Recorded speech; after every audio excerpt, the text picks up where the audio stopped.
Graças a Deus, irmãos. Amém? Amém? Graças a Deus, amém? Amém. Todo mundo bem? Amém. Todo mundo com saúde? Louvado seja Deus, né, irmãos? Com saúde a gente vai, né? Amém. Hoje nós vamos, irmãos, iniciar o estudo do livro de Amós. Graças a Deus nós estudamos o livro de Joel na semana atrasada, né? Passando essa semana, passada no culto com os irmãos, mas Deus abençoou. Estava lá em Itaruna, na reunião da nossa convenção, então não deu para estar, mas o irmão Lucas trouxe o estudo para a igreja. Foi bênção, né? Graças a Deus. Amós, irmãos, então abra sua Bíblia lá no livro de Amós. Nós vamos estudar o livro. Esse livro tem 9 capítulos, então nós vamos estudar de tal maneira que nós vamos concluir ele, né, nessas semanas que Deus dê graça. Como são 9 capítulos, então nós vamos estudar 2 e depois 3, para a gente poder não ter que estudar num dia um capítulo só, tá bom? Então, sempre quando eu começo o estudo, eu trago para os irmãos algumas curiosidades, né, sobre o livro que não estão na Bíblia, a menos que você tenha uma Bíblia de estudo, aquela Bíblia extensiva, grossa, né, cheia de estudo. Aí você vai procurar e vai encontrar esses detalhes que é muito importante para nós, tá, irmãos? Vamos lá então. O livro de Amós foi escrito mais ou menos, nunca isso tem data certa, nem no ano 760 a 750 a.C., durante o reinado de Jeroboão, que foi o rei que governava no norte, que era Judá, e Uzias, que reinava no sul, que está lá embaixo, né, que é o reino de Israel. Isso está muito claro para nós aqui no versículo 1, tá? O autor dele é o próprio Amós, que é um homem de um lugar chamado Tecoa, dentro da tribo de Judá, e ele tinha profissão, porque a Bíblia mostra para nós quem ele era. Ele era boiadeiro e cultivador de figueiras. Tem uma tradução que vai trazer figo, cultivador de figo, outra vai trazer sicômoro, mas tudo lá se resume que o cara era cultivador. As traduções, às vezes, elas vão errar e vão colocar um pouco de dificuldade, né? Tem alguém que tem uma tradução aí que fala alguma coisa? O que vocês falam aí? Não é? Sicômoro, figueira, figo. E a gente for colocar um negócio aí, né? Era bom se tivesse assim, era plantação de manga, né? Mas aí a complicação, irmãos, eu vou explicar por quê. Quando você lê a Bíblia, isso é muito importante a gente saber. Quando você lê a Bíblia, que numa Bíblia está escrito uma palavra e na outra é uma palavra totalmente diferente, a gente tem que entender que é uma língua, a língua da Bíblia, ela é praticamente uma língua morta. O que é a língua morta? Uma linguagem que não desenvolveu. É igual ao latim. O latim é uma chamada linguagem morta. Por quê? Porque ela ficou lá. Existem alguns termos em latim que ninguém usa mais. Então, a Bíblia foi escrita no Velho Testamento, foi escrita em aramaico e no hebraico. São línguas parecidas, mas não é a mesma coisa. O Novo Testamento foi escrito em grego, que era a linguagem popular naquela época. Então, se você pegar uma língua que nem se fala mais Israel, por exemplo, se você quiser ir em Israel, você tem que aprender. Se você for aprender o hebraico moderno, você vai aprender a conversar com ele, tá? Bom dia, boa tarde, boa noite, né? Me dá aí uma comida, me dá água, linguagem moderna. Mas a linguagem da Bíblia não é a mesma linguagem moderna. Está entendendo, irmãos? Então, se você quiser aprender a Bíblia, você tem que estudar o hebraico bíblico, que não é a mesma linguagem que eles falam hoje. Então, na verdade, o hebraico de hoje é uma mistura de alguns idiomas. Ele não é a raiz bíblica que Abraão, Isaac, que eles vão falar. Então, para ler a Bíblia é um tipo de hebraico. Para você falar com eles hoje é uma outra língua, porém a raiz é o hebraico. Então, por que eu estou falando assim? Porque tem palavras na Bíblia que a gente não vai encontrar a palavra no mesmo sentido, e isso às vezes preocupa a gente, mas não é para preocupar, é para ficar tranquilo, tá? Então vamos lá. E isso está lá no capítulo 7, tá? Versículo 14, imagino, obrigado, irmão. Imagino que quem leu aí, né, os irmãos ali perceberam.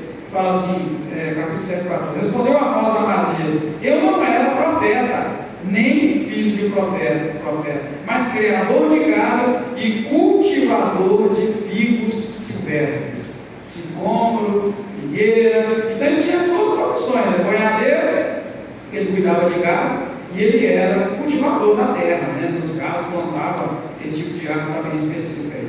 E quanto ao tempo que ele profetizou, que nós colocamos ali 750, durante o reinado de Jeroboão e Uzias, é o versículo 1º, capítulo, que diz: olha, palavra de Amós, que estava entre os pastores de Tecoa, sobre o que ele viu a respeito de Israel. Olha bem, nos dias de Uzias, rei de Judá, que é lá no sul, e nos dias de Jeroboão, filho de Joás, Jeroboão, rei de Israel, lá no norte, 2 anos antes do terremoto. Aqui está dizendo que até teve um terremoto lá, está vendo? Uma questão histórica. Por isso que é muito bom a gente relatar as coisas, às vezes anotar com data, com referência.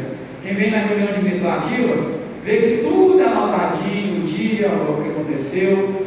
Por quê? Porque no futuro, quando alguém ler, vai saber disso. Por exemplo, antes de viajar, esse quinta-feira e retornar na segunda, na reunião passada nossa, ficou registrado na ata que a igreja está me enviando para participar de uma convenção, da 32ª convenção, né, direitinho. E também missão, foi um congresso de missão. Aí isso fica escrito aqui. Aí se Jesus voltar, né, daqui a 200, 300 anos, alguém vai ler e vai saber que naquela data aconteceu o evento, que fulano foi. Então por isso que é importante os relatos, os relatórios, porque a gente está escrevendo a história da igreja, amém, queridos? Então quando acontece algo na célula, que fica registradinho, que acontece algo no evento da igreja, que fica registrado, aquilo, essa é a importância que nós estamos encontrando aqui, tá? A mensagem teológica do livro, deixa eu ver se eu coloquei, foi aqui mesmo. A mensagem teológica do livro todo é essa: Deus é justo e Ele exige justiça. A mensagem teológica é: Deus rejeita uma religião sem ética e julga a opressão. Tá, irmãos? Uma religião sem ética, ou seja, uma religião sem princípios morais. Religião que não preocupa com ética, não preocupa com moral, né? E também ele julga a opressão, mesmo em um povo que o adora externamente. Porque Judá, irmão, Israel, no caso, era o centro do coração da fé que nós temos hoje, da teocracia, de um único Deus, religião de um único Deus. Então, isso é muito importante. Porém, a adoração a Deus é fundamental. Porém, Deus aí julga mesmo o povo que o adora. O adora como? Por fora. O que é adorar a Deus por fora, irmãos? Adorar a Deus por fora é vir na igreja, é carregar a Bíblia, é cantar hinos, é dizer que está adorando a Deus, mas por fora, lá no fundo do coração, profundamente, a gente está longe de Deus, distante de Deus. E desde o profeta Isaías, a gente vê que Deus estava cobrando o povo um jejum sincero, uma oração sincera, uma vida sincera, porque o povo estava adorando a Deus com os lábios, mas o coração estava longe. Então, os profetas, quase todos, eles vão tratar dessa questão. Então, Deus está deixando claro que a teologia central é essa: Deus rejeita a religião sem ética e julga a opressão, mesmo que um povo que o adora por fora, um povo religioso. É por isso que eu gosto de fazer separação entre religiosidade e fé verdadeira. Religiosidade e adoração verdadeira são duas coisas diferentes. Tem muita gente que é religioso, mas lá no fundo do seu coração ele não alcança adorar a Deus, porque a sua vida é prática. Na verdade, a essência ela é ruim. Às vezes a gente é orgulhoso, a gente não é humilde, não está adorando a Deus. Jesus nos ensinou a humildade. Às vezes nós somos orgulhosos, a gente não é humilde nem um pouco. Às vezes a gente trata as pessoas com muita desigualdade. Às vezes a gente tem preferência por uma pessoa e rejeita a outra. E isso é religião que o Senhor condena. É isso que nós estamos vendo aqui, tá? E Deus é justo e Ele rejeita a religião sem ética, a religião que oprime. A religião que oprime é aquela que lança sobre as pessoas um peso muito grande que não consegue carregar. Aquela religião que cobra muito, mas é aquela religião que exige muito, mas que dá pouco, dá muito pouco. Jesus, ele deu mais do que exigiu. Já notou que Jesus deu mais do que ele exigiu? Você não vê Jesus cobrando muita coisa. Ele dava, ele oferecia. Jesus sabia conviver com os pecadores sem acusar os pecadores. Ele sabia conviver com as pessoas o tempo todo. Não sei se vocês notaram, mas Jesus conviveu com Judas o tempo todo. E me mostra na Bíblia Jesus repreendendo Judas, Jesus pregando sermão em Judas. Por quê? Humilde. Jesus é humilde. Jesus é um homem humilde. Ele tratava os seus discípulos com igualdade. E ele também, Jesus o tempo todo também, ele julgava e rejeitava a religião exterior, porque a religião falsa. Por isso que ele chamava os fariseus de sepulcro caiado. Já falei para você por que é sepulcro caiado. O sepulcro, não sei se os irmãos já foram naquele cemitério bonitão, que tem as tumbas bonitas, né? Eu já falei para quando eu nasci, quando eu morrer, eu não queria ser enterrado nesse cemitério de patinho que foi um buraco no chão. Eu queria ser enterrado naquele sepulcro bonito, sabe? O patinho não tem. Aí ela me deu, hein? E isso eu acho que é bonito demais, gente. Nossa, você não acha não? Hein? Você tem? Não acha não? Não é, Márcio? Falei para ela outro dia, falei, Márcio, uma coisa para mim, tá?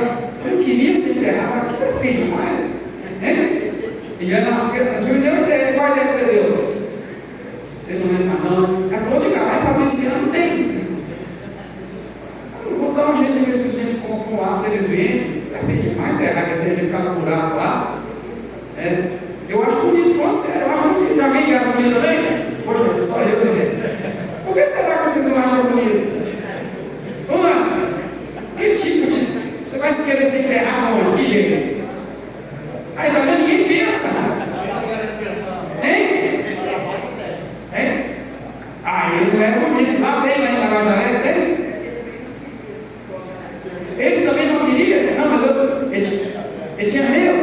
Aí não. Aí não, não adianta não. Irmãos, uma coisa assim, parece que é roupa, né? Mas eu estou só puxando isso para os irmãos verem. Mas é sério, eu acho bonito aquela coisa lá assim. Enfim, o que eu quero dizer? Eu quero dizer que quando a família cuida do seu mausoléu, aquilo fica sempre bonitinho, pintadinho, às vezes a maioria de branco, né? Branco. Alguns vão lá, colocam flores, troca flores, toda a placa está feia, coloca outra. Tem granito bonito. O que eu quero dizer? Eu quero dizer que o túmulo, os irmãos têm uma ideia, não pode ser Quipatinga, porque Quipatinga é só grama, ninguém vê nada, eles cuidam bem da grama. Mas quem já foi ao cemitério desses túmulos, os irmãos veem que geralmente por fora é bonito, bem cuidadinho, quando a família cuida, a família larga para lá. Mas a boa parte é bonita por fora, pintadinho, de tempo em tempo a família cuida, limpa ao redor, cuida daquilo ali. E Jesus tratou disso com os fariseus, chamou ele de sepulcro caiado. Eu já falei para os irmãos que eu acho bonito, bem cuidadinho, por fora é bonito, mas eu também já vi abrir um túmulo para colocar outra família lá dentro. Poxa vida, irmão, quando abre, nossa! É um fedor apertado, é uma caatinga apertada. Quem já viu aí? Ninguém? Só eu? Hein? Tem um tempo. Não pode, tem uma regra, tem um tempo. Irmãos, eu vi colocando, poxa vida, era um cheiro estranho. Não dá nem para te falar, não é exatamente carniça, porque já passou aquele tempo.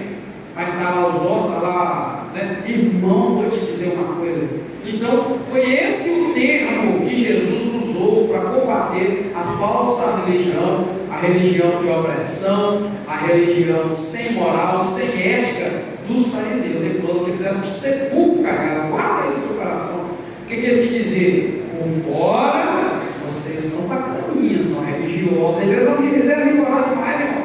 Eles eram muito rigorosos diante dos outros, mas o coração deles estava tão longe de Deus.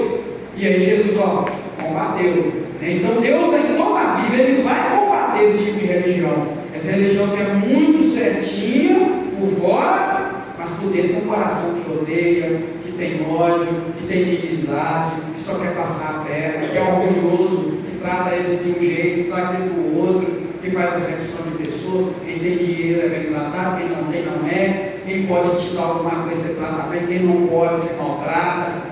Passa um homossexual, passa uma lésbica, passa uma pessoa perdida, você tem um olhar para essa pessoa e para o outro você já tem um olhar diferente. Nosso olhar tem que ser igual de Cristo. E eu guardo sempre presente que Jesus andou com Judas o tempo todo, e você olha lá, pode ler a Bíblia, vai ler os evangelhos, e me diga se Jesus ficava em cima dele, detonando. E a Bíblia diz que Jesus sabia quem ele era, o tempo todo. Chega no final e ele fala que ele era um diabo. Ou seja, Jesus chamou o diabo a fazer parte dos 12, conviveu com ele e deixou ele quieto. Irmão, Jesus não abriu a boca para detonar com Judas. Judas mesmo acabou com ele. Ele ficou tão desesperado quando ele viu que ele errou, que ele pecou, que ele tinha feito algo errado com Deus, que ele foi lá e se matou. Ele mesmo. Então, às vezes, você é uma pessoa que pode ser assim também. A pessoa, o coração está cheio de raiva, cheio de ódio de uma pessoa que está te maltratando. Judas perseguiu Jesus, Judas ficou o tempo todo ali naquele jeito, e chegou no final e traiu Jesus, e ainda falou: com um beijo você trai. Você me trai, né? O cara foi muito falso, muito hipócrita. E Jesus não julgou ele mesmo se julgou. Então, às vezes, a gente fica muito assim, às vezes a gente está caminhando, irmão, dentro desse princípio que Deus não agrada. Então, é isso que a teologia, isso é teologia. Estou trazendo de novo teologia bíblica, por isso que eu coloquei ali, ó. A mensagem teológica central é essa: que Deus é justo, exige justiça, rejeita esse tipo de religião sem ética, julga a opressão, mesmo de quem não adora externamente, ou seja, mesmo de quem está dentro da igreja, está adorando ele com uma religiosidade, mas lá no fundo do coração não está agradando a Deus. E o que Deus quer mudar em nós é isso, irmão. Deus quer mudar o nosso coração ao ponto da gente olhar as pessoas, olhar a igreja, olhar o mundo com o mesmo amor, com o mesmo olhar que Jesus olha, né? Agora, contextualizando o livro de Amós, você não vai encontrar isso dentro da Bíblia, né? Amós profetiza muito parecido com Joel. Por quê? Ele vai profetizar num período em que o povo estava vivendo grande prosperidade econômica, estava se expandindo dentro do território, tinha estabilidade política, porém o povo estava profundamente decadente, moral e espiritualmente. Igual em Joel, mesmo ambiente, prosperidade, estava tudo indo muito bem, porém tinha uma decadência moral e espiritual muito grande. Então, aí entra o propósito do livro, que é o que? Denunciar esse pecado social e religioso que o povo estava vivendo, mostrando que Deus não aceita culto sem justiça. Culto, se a gente não cultuar a Deus, mas ser justo, irmãos, ser bom com quem precisa, estender as mãos para o pobre, para o necessitado, preocupar, isso é a verdadeira religião. Lá na frente nós vamos ver que a verdadeira religião é mesmo cuidar dos órfãos e das viúvas. Ou seja, a religião é isso. Religião é isso, salvação é outra coisa. Porém, a religião é fazer o bem. Então, a pessoa que fala assim, eu sou religioso, ele precisa avaliar. Se é uma pessoa boa, você está dividindo o seu pão, está dividindo os seus bens, você está ajudando quem precisa, tá, irmão? Quem precisa. Amém, igreja? Amém? Ajudar quem precisa. Eu gosto de ajudar, mas é quem precisa. É claro que essa mão não precisa saber o que essa faz. Amém, igreja? Você tem que ajudar, mas não pode ir lá depois, tirar uma selfie, entregando cesta básica. Aqui, gente, cumprindo lá como nós havíamos comprometido, nós, então aqui tem nada disso. Isso aí Deus não aceita. Isso aí é para se promover. Então, com a mão faz, a outra não precisa. Se tocar a trombeta, quando ele faz o bem. Porém, é ajudar quem precisa. Procura alguém que precisa, ajuda. Talvez você pode ajudar uma pessoa a estudar, você pode ajudar uma pessoa a arranjar um bom trabalho, sustentar mesmo com comida no início. A pessoa às vezes está com muita dificuldade. Então, isso é religião. Então vamos ajudar, mas tem que ajudar com sabedoria. Por exemplo, você vai ajudar alguém com dinheiro ou financeiro ou com uma cesta básica, você tem que limite. Amém, querido? Eu vou te ajudar você até você ajeitar as pernas. Porque também a gente sabe que as pessoas exploram. Porém, religião é isso. Então, dentro desse contexto, porque nós vamos, o livro está contextualizado nisso, denunciando tudo isso, pecado social, o religioso, e mostrando que Deus não aceita culto sem justiça. A aliança exige vida ética. Olha bem, está vendo? Está vendo, irmãos, qual o propósito do livro? Denunciar essas coisas.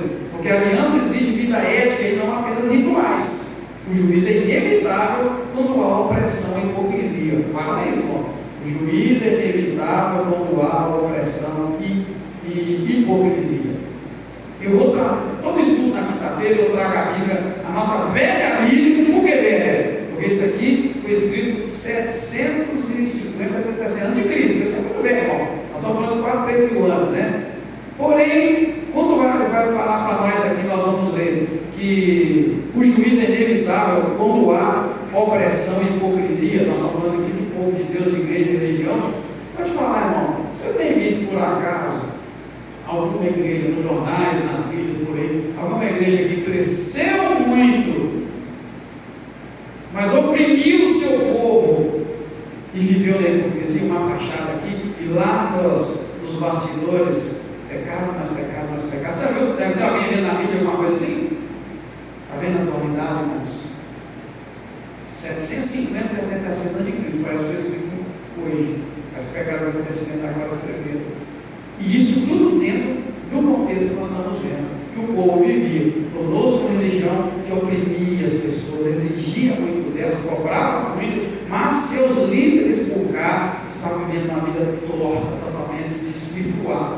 E o povo ia em frente, levou o povo a pecar e chegou no ponto que Deus então vai entrar com o juízo, porque o juízo é inevitável quando há a opressão e a hipocrisia. Amém? Então, depois disso, nós vamos entrar agora no estudo.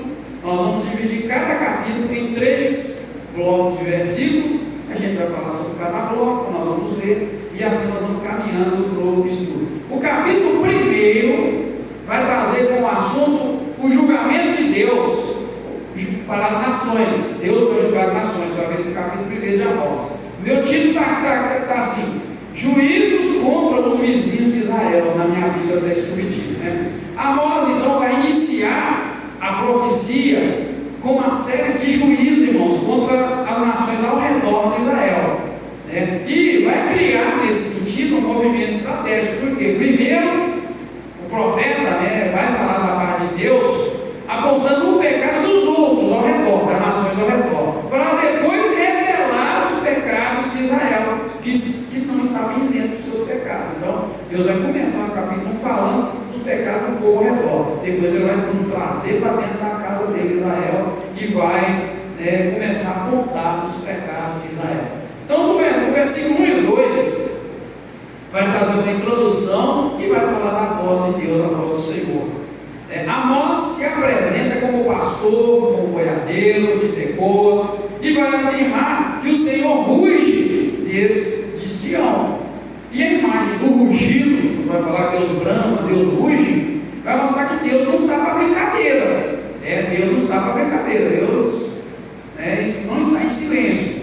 Pelo menos na televisão, alguém já viu um leão rugir? Mas eu já vi de verdade. Imagina onde eu já vi leão rugir de verdade. Hein? Não. Um outro lugar. Antigamente, você lembra os parques, tinha elefante. Naquela época não pode mais. Agora não pode. Naquela época, esse menino mais novo sabe disso. Essa menina mais não sabe. Mas antigamente era um perigo danado, irmão. Lá para aquelas roças fora onde eu morei no NAC. E ali elefante, ia 5 elefantes, 5 leão, e explicava para ele, nós lá no povo lá, você tinha uma gradinha de muda secada. Eu lembro como fosse hoje, aqui em Patinho já teve. Hein? Era, mas não brincadeira. Porém, já irmão, quando o bicho ruge, ele ruge forte. É igual na televisão mesmo, mas é um ruge da água ou boca. Então, a palavra brama, né? Nós estamos a trazer bramar. Então, vai mostrar isso para nós, né? O rugir, Deus ruge, para mostrar que Deus não estava em silêncio. E eu diria mais, Deus não estava para brincadeira. Ele estava falando, né, com força. Né? E esse rugido também não é apenas som. Na verdade, quando ele vai falar isso aqui, está mostrando para nós que o julgamento de Deus está chegando. Está mostrando, o julgamento está chegando, essa voz forte, representando, de certa forma, a voz de Deus. Que assim como o leão não ruge sem agir, Deus não fala sem cumprir, irmãos. Essa é uma questão muito séria. Quando Deus fala, Ele cumpre. Então é uma chamada de atenção muito séria para nós, né? Está vendo, irmãos? É uma advertência, né? E é muito bonito a gente notar também que Amós, ele não vem, irmão, da elite religiosa. Tanto que lá no capítulo 7, 14, quando nós vimos lá, ele vai falar de onde ele veio. E aqui está deixando para nós, irmãos, ele não vem de uma família da elite religiosa, né? Mas do campo, o cara do campo, pastor, plantador, isso deixa para nós um ensino muito importante, é que Deus não depende de estruturas religiosas para ele falar com ninguém. Ele pegou um cara lá que está no meio dos bois, pegou um cara que está no meio da plantação e tornou ele um grande profeta. Existe um outro homem também na Bíblia, que Deus fez dele um grande homem, um grande rei, e Deus pegou ele num lugar muito impróprio para se tornar um rei. Quem é? O Davi. Pegou Davi lá no meio das ovelhas, ele tirou lá do mato, e pastor de ovelha não é como um vaqueiro de hoje. O vaqueiro de hoje, o que ele faz? Ele vai no curral, ele cuida, ele vai no pasto, ele vai no campo, ele faz as coisas dele, mas ele tem uma casa para dormir. Mas o pastor daquela época, ele literalmente saía com o seu rebanho para pastar, e por ele ficava dias, meses, cuidando das ovelhas. As ovelhas eram criadas ao ar livre, não é igual nós estamos acostumados com criação dentro de curral, dentro de cerca. Hoje ainda existe criação ainda confinada, mais ainda. Os bois vivem a vida inteira deles num lugar apertado assim, eles não podem mexer, para confinar e engordar mais rápido, mais cuidado, menos doenças, menos contato com a natureza, e lá fora, e aí chega no ponto do corte rapidão, o chamado boi confinado, o animal confinado. Porém, quando você lê aqui essas questões do pastor, do cuidador de ovelhas, é um cara que literalmente vivia no mato, vivia para lá, saía, ficava dias, ficava meses. Lembra lá em Gênesis que quando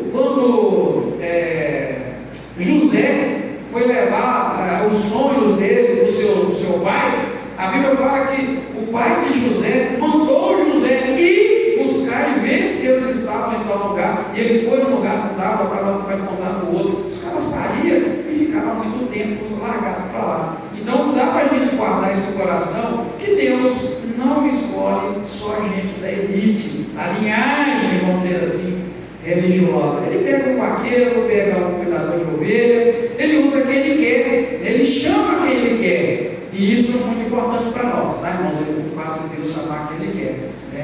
E como a profecia começa com um Deus ativo, presente, que está intervindo, que está falando com poder, a gente precisa entender que esse é o modo de Deus agir, é assim que ele age, tá, irmãos? Isso é muito bom para nós, para a gente não desprezar ninguém. Talvez você olhe para uma pessoa e fale assim: essa pessoa vai ser um bom pastor. Ah, por que vai ser um bom pastor? O que tem nessa pessoa que é um bom pastor? Ah, essa pessoa é boa para isso, boa para aquilo. E talvez você menospreze aquele que você olha e não tem nada a ver. Lembra? Amós era um boiadeiro, Amós era um cultivador de sicômoro. E Deus falou: eu vou te levantar e você vai falar com o meu povo. Amém, irmão? Amém? Então, quando você olhar para a igreja assim, não escolhe muito pessoas, não. Olha para todos e pensa assim: todos podem, Deus pode levantar e Deus pode usar. Amém? E você pensar assim: Deus pode me usar, Ele pode me levantar. Eu não preciso ter estudado teologia, eu não preciso falar bonito, eu não preciso saber pregar, eu não preciso saber falar. Se Deus quiser me usar, Ele vai me usar, Ele vai me capacitar. Amém, galera? Quando Ele chamou esse boiadeiro aqui, quando chamou esse plantador, Deus pôs a palavra na boca dele. Ele foi um grande homem, um grande profeta, porque Deus colocou a palavra na boca dele, né? No versículo 3 ao 10, vai mostrar o juízo sobre Damasco, Gaza e Tiro. Deus então ali anuncia seu juízo contra Damasco, falando da crueldade da guerra. Deus vai levantar a palavra, anunciar o juízo contra Gaza, por causa do tráfico de pessoas. E Deus vai levantar também a palavra e anunciar juízo contra Tiro, por causa da quebra de alianças. Deus tem um motivo para o seu juízo, né? Deus nunca julga alguém e derrama o seu juízo sobre alguém se não tiver um motivo. Então isso que nós vamos ver do 3 ao 10. Então quando você escutar Israel brigando com Gaza, Israel brigando com Irã agora, lembra, está tudo ali vizinho, tudo vizinho, e todo mundo tem ódio e raiva de quem? Israel. Essa luta é longa, desde aqui, olha, nós estamos falando de 650, 660 antes de Cristo. Já viu, pega para ali. Então quem nasce naquele povo já nasce sabendo que é inimigo, e vai embora, e todo mundo sabendo, e vai continuando, vai passando de geração em geração. Então, irmãos, o que a gente pega aqui nesse negócio. Não sei se vocês notaram, mas toda vez que Deus ia falar o seu juízo para o povo, ele falava assim: por 3 transgressões, por 4, não retirarei minha mão. Por 3 transgressões, por 4. Por 3 transgressões, por 4. Pois isso aí a gente precisa entender assim, que quando há repetição na Bíblia, indica uma certa urgência, que Deus tem um propósito muito específico. Então, quando você escutar lá, por 3 transgressões e por 4, indica que o pecado chegou no limite, e que Deus já está no limite, né? E mostra também que Deus é muito paciente até para julgar. Você veja aí que por 3 transgressões e por 4, ou seja, Deus não julga por impulsividade, Ele não chega assim mandando o seu juízo, Ele dá chances. 1 pecado, 2 pecados, 3 pecados, 4 pecados, aí Ele vem e desce o pau, né? Então a gente vê que Deus trabalha com acúmulo de iniquidade. Isso é teologia, isso é Bíblia, isso é regra. Por isso que eu falo para os irmãos, eu preciso até buscar de Deus sabedoria para escrever um livro um dia. Eu preciso, não dá vontade demais, mas vai escrever, né? A gente inventa que é escritor. Mas me dá vontade muito de escrever, por quê? Porque enquanto muitos estudiosos, teólogos, falam que o relógio de Deus é Israel, eu já cansei de mostrar para os irmãos, o relógio de Deus não é Israel, é o nível de iniquidade.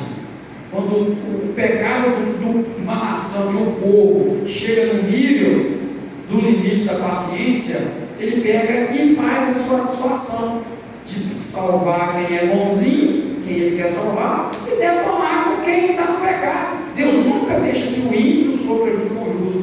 Deus é maravilhoso. Então veja bem, o relógio de Deus não é Israel. O relógio de Deus é o nível de iniquidade do mundo. Eu te conto isso em 2 momentos, e em 3, né? Já acabei falando assim, por 3 iniquidade, por 4. Então eu te conto por 2 na Bíblia e por 3. A primeira vez foi Noé. Por que Deus salvou Noé e os animais e deixou morrer todo mundo? A Bíblia fala, por causa do nível de iniquidade.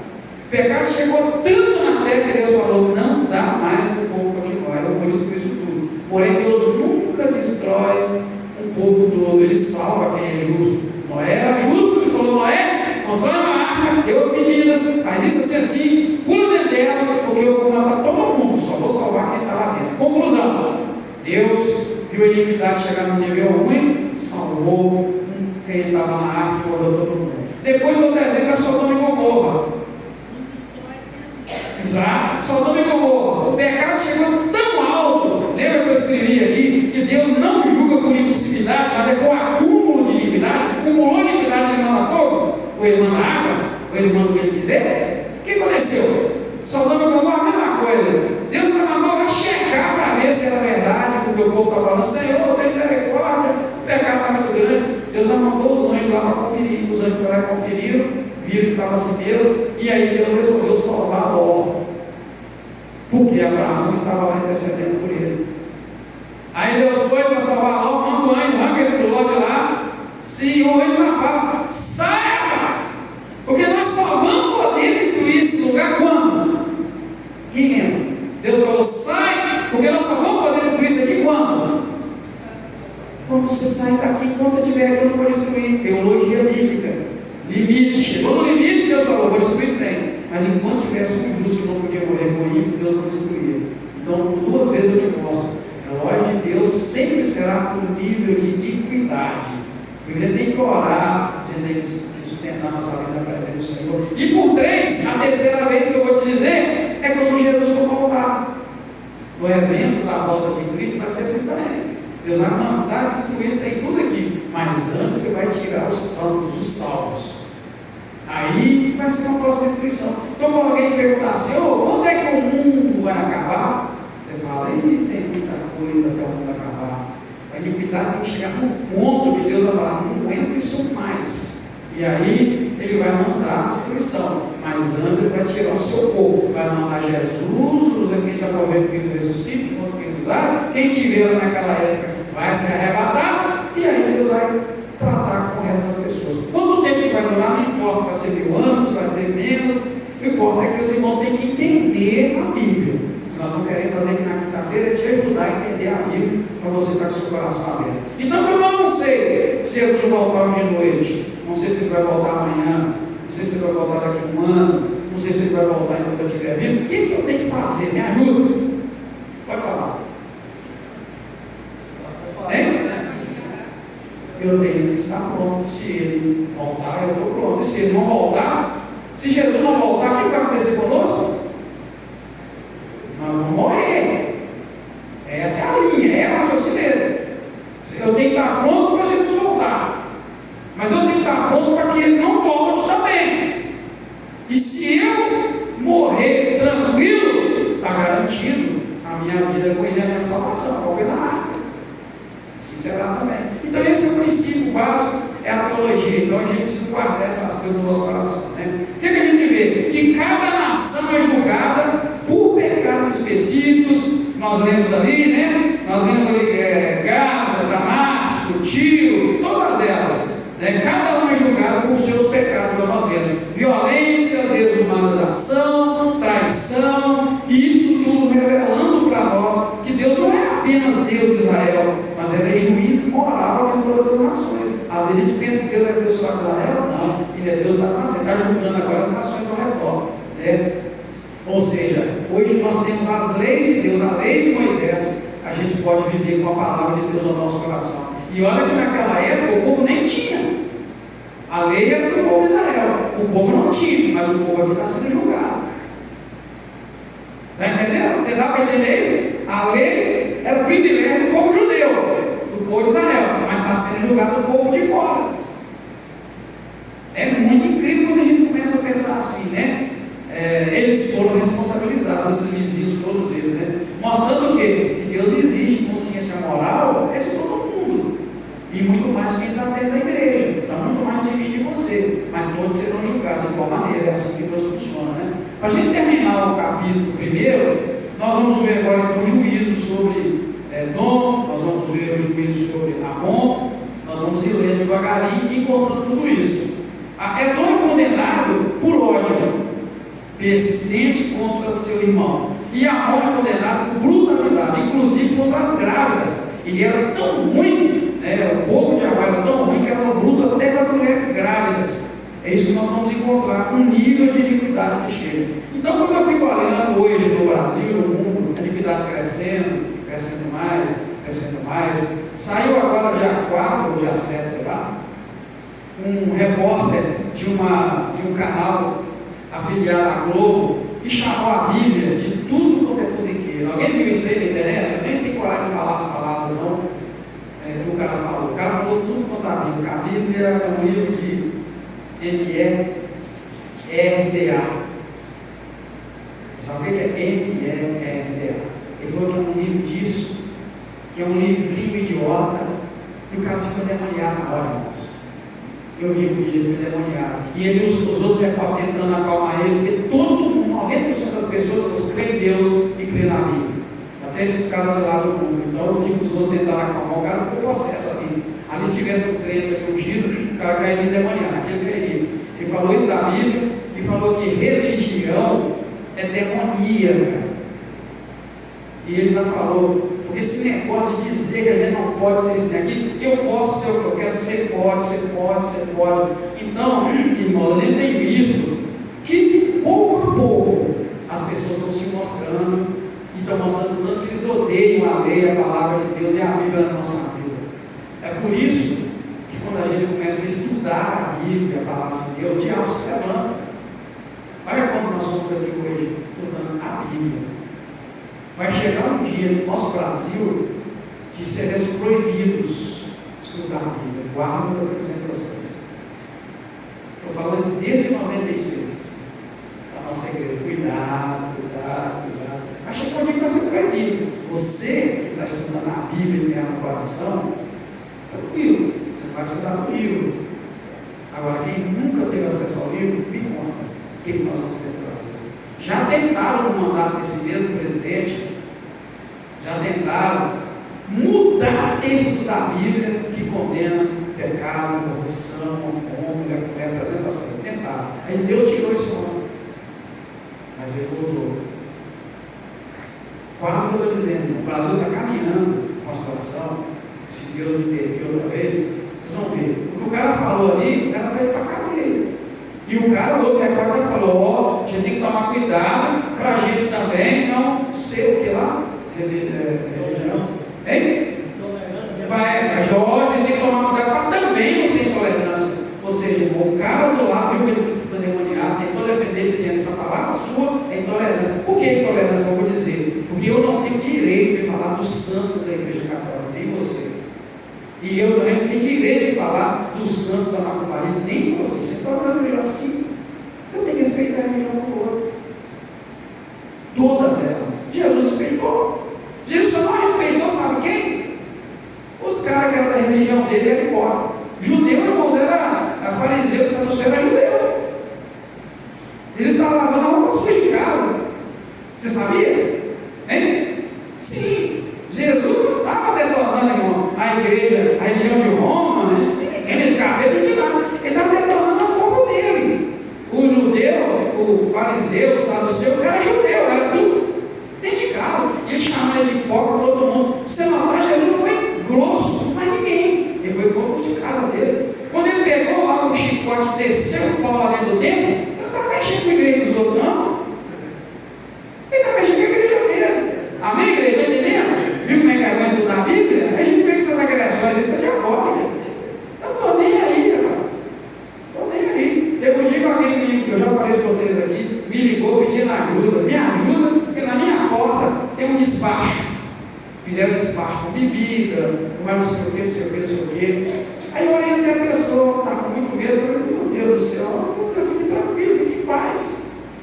Nenhuma arma preparada contra nós vai prosperar, nenhuma maldição cai sobre nós, sobre a nossa tenda, né, irmão? Por aí vai. Agora é hora de ter fé. Quiseram matar na sua porta. Significa muitas coisas. Despacho na sua porta pode ser para trancar, fechar sua vida, um punhado de coisa, tem vários significados.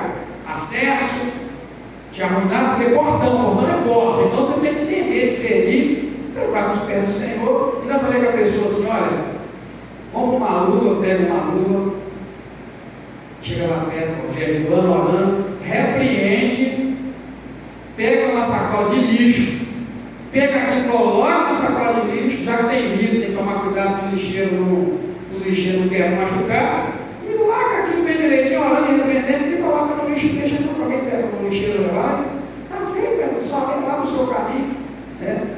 Ainda avisei: cuidado para filmar, não filma e nem coloca na internet, porque isso é você desmerecer a religião do outro.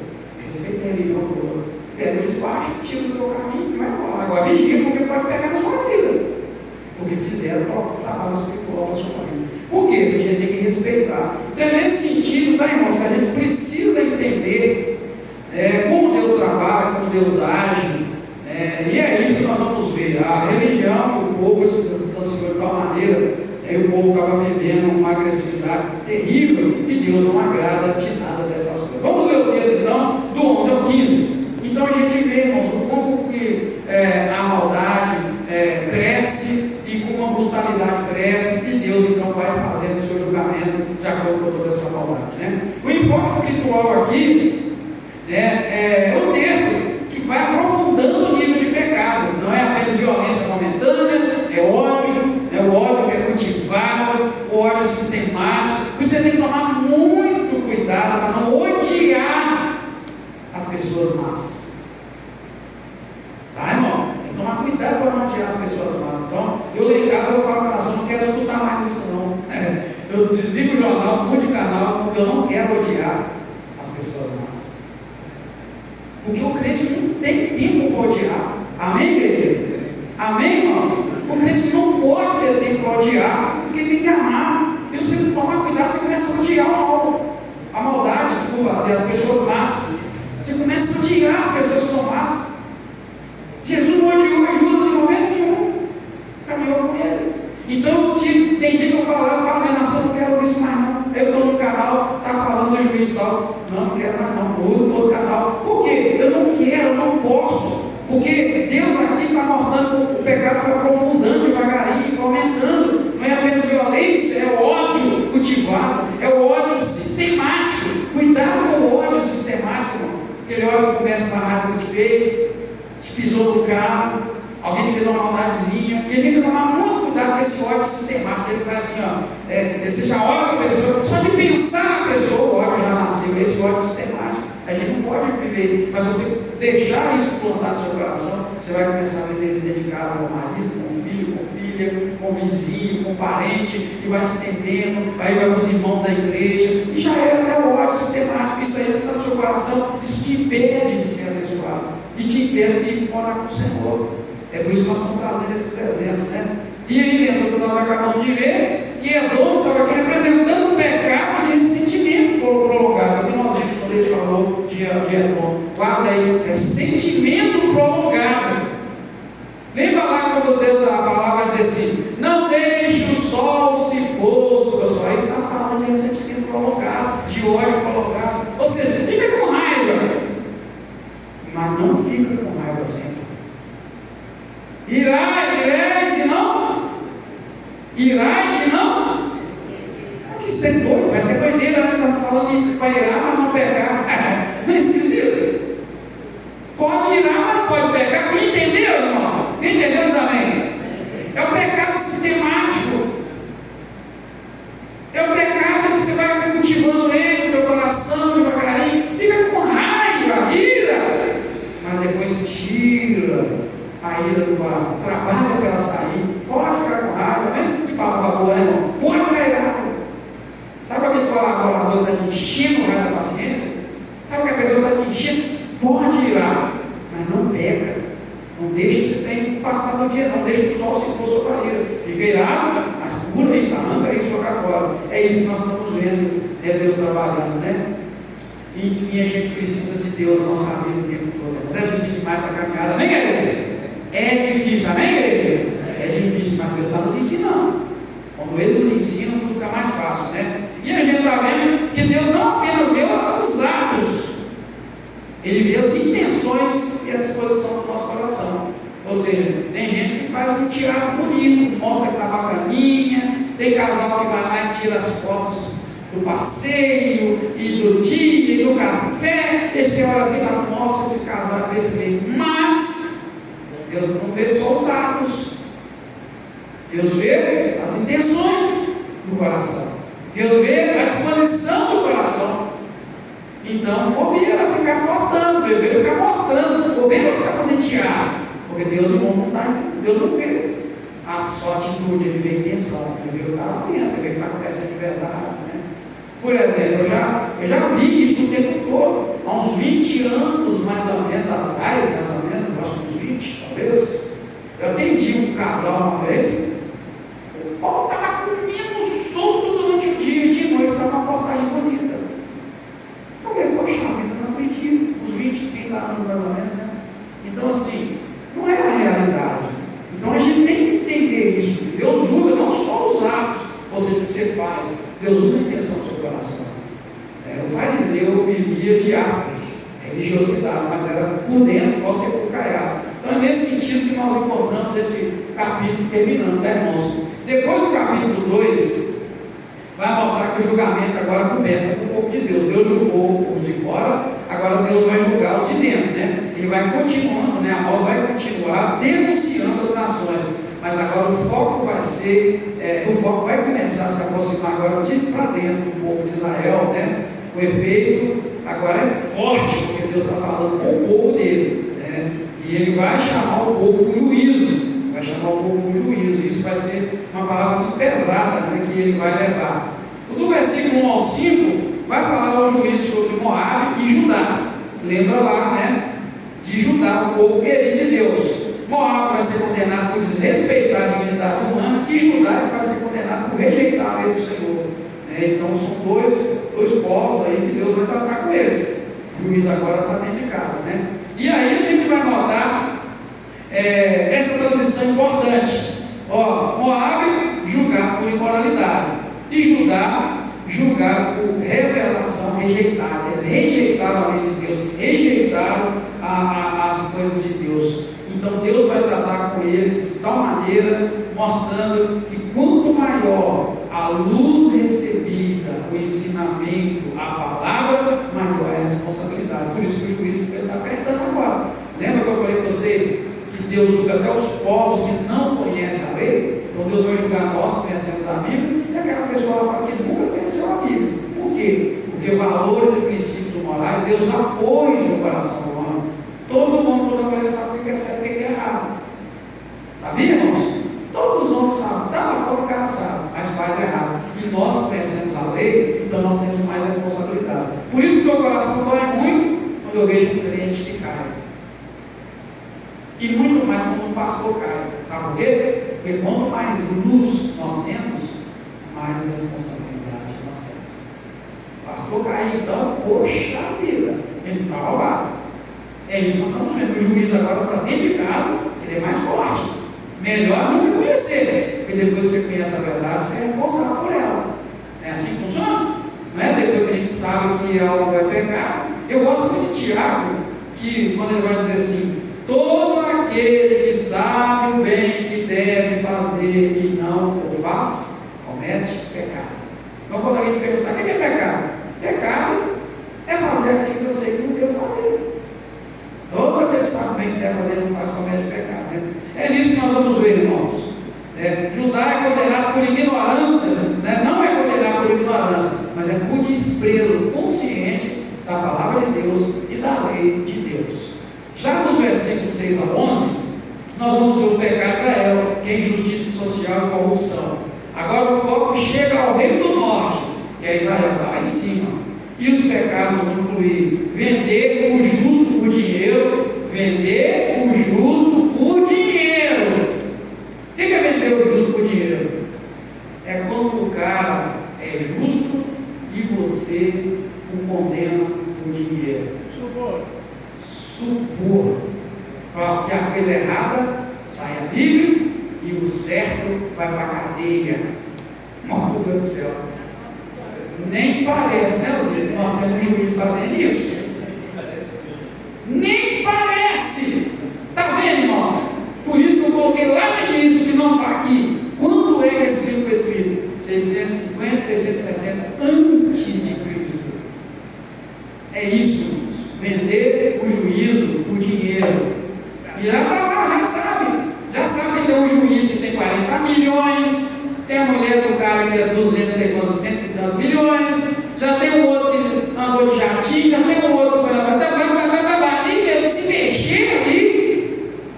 E aí eu te pergunto: o cara que eu sou juiz, o cara me deu, eu sou crente, o cara me dá 120 milhões, eu vou condenar esse cara quando ele estiver lá para eu julgar? É isso, meus irmãos. Deus tem misericórdia. Deixa eu seguir aqui, senão eu fico até amanhã.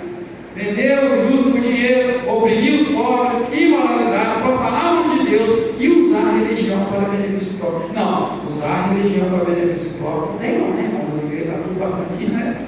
Está tudo bacaninha. Os pastores estão ganhando salário que merece, né? O pastor tem as casinhas que merece. É assim, irmão? Pastor não tem avião. Pastor não tem avião. Pastor não tem mansão. Só casa bacana, né, irmãos? Pastor Bacinho, está bem que ele viveu essa época, né? Não era parecido. Irmãos, parece que foi escrito ontem. Parece que foi escrito ontem, mas não foi. 750, 760 anos de Jesus nem tinha nascido ainda. Nem a mãe de Jesus tinha terreno, tinha nascido, nem o pai e nem o avô. Porque naquela época o povo já vivia menos. Nós estamos falando de 750, 760 antes de Cristo, irmão. É muita coisa. Então vamos ler do 6 ao 11. Vem. Mas eu estou dizendo, o Espírito talvez ele lá atrás já acontecia. E hoje está acontecendo outra vez. Mas Deus é poderoso, né? Deus vai fazer uma limpada, uma limpeza, vai dar tudo certinho. Meu Pai, tem misericórdia, né, irmãos? Parece que foi ontem, né? E o que nós encontramos aqui? Que Israel não abandonou completamente a religião. Eles continuavam religiosos, tá vendo? O perigo da religião. Eles continuavam prestando o seu culto, mas na verdade eles abandonaram o caráter de Deus. Irmão, se a gente abandonar o caráter de Deus, a gente fica terrível. É isso que nós estamos vendo. As pessoas abandonam o caráter de Deus. Aí elas só veem bens materiais, só veem coisas, enfim, elas abandonaram o caráter de Deus. Que Deus nunca nos deixa abandonar o caráter dele. Amém, galera? Pode abandonar uma punhada de coisa, mas que Deus não nos deixa abandonar o caráter dele. Isso é muito sério e é isso que nós estamos encontrando nesses capítulos. Vamos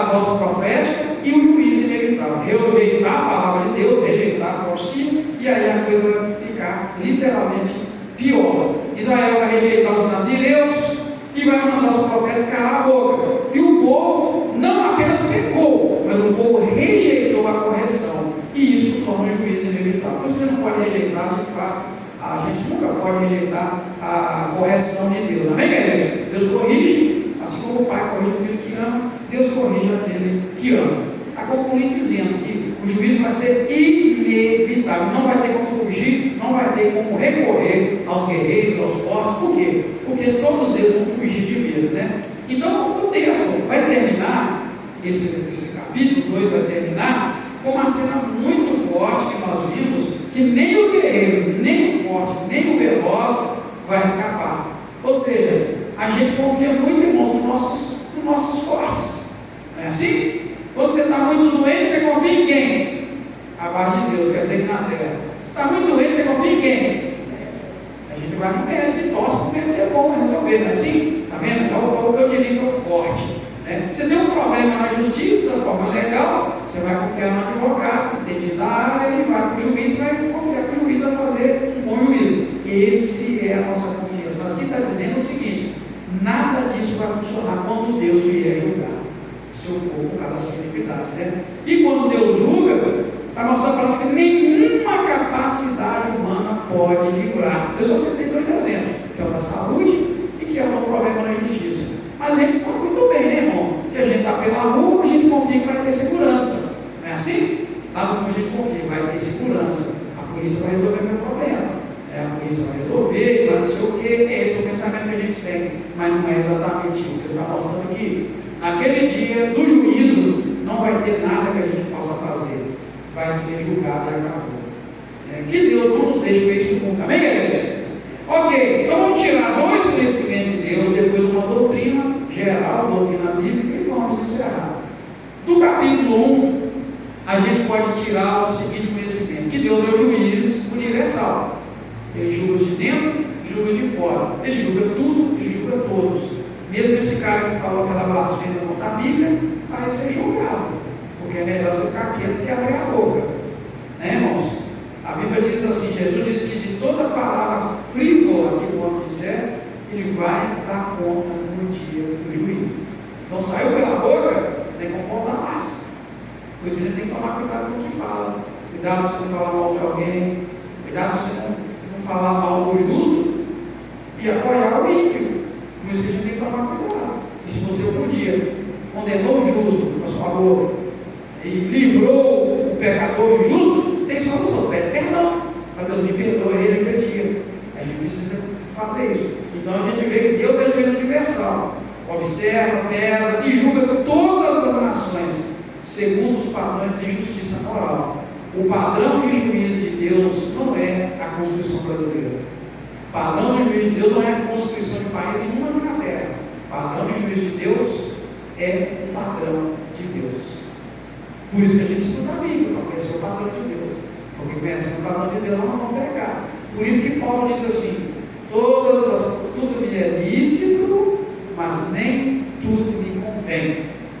Ele está falando assim: tudo me é permitido. Ou seja, em outras palavras, tudo aquilo que me é permitido por Deus, ou melhor, é errado, tudo aquilo que me é permitido pela lei, eu só vou fazer se me convier.